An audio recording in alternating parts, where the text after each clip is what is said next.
Um, I got this buddy named Rob, uh, and he's just a friend that like I ride bikes with and stuff.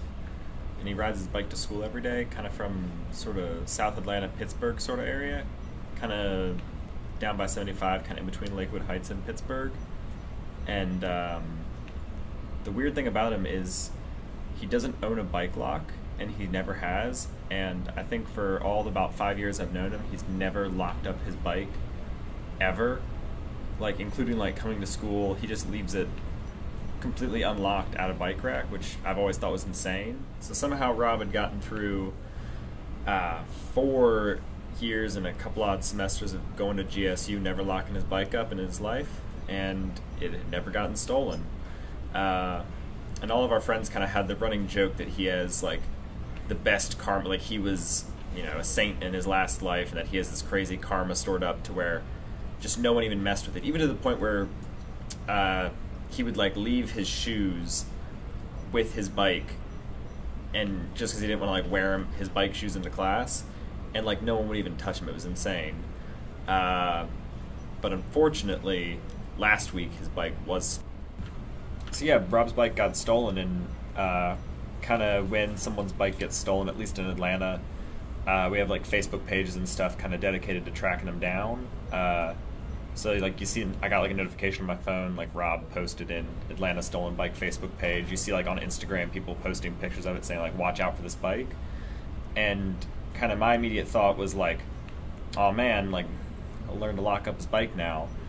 But the kind of funny thing was later that day I learned that it was actually stolen from the back of his car, like his Honda Civic.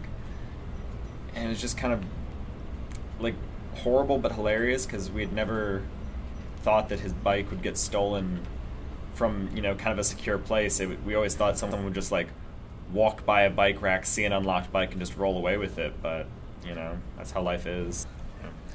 So the prevailing theory right now about who stole his bike is just like kind of shitty neighborhood kids, just because apparently they had a couple other problems like cars being broken into over the summer. But I don't know, right now we're just trying to hopefully get his bike back eventually.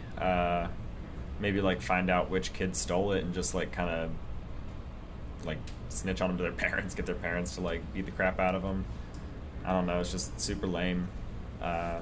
Hopefully we were able to find it, but who knows what the hell is going to happen now. So you haven't found it yet? Nah. It went missing like last Friday, and like it's only been a couple days since it's been gone. But if it hasn't shown up on like Craigslist or a pawn shop by now, then whoever stole it's probably either using it themselves or they just ditched it in some woods somewhere. So kind of thing, keep an eye out for it. I've had a buddy before that had a bike got stolen, and he saw it like 3 years later or something. He just like found it like behind some dumpster, just like wedged back there.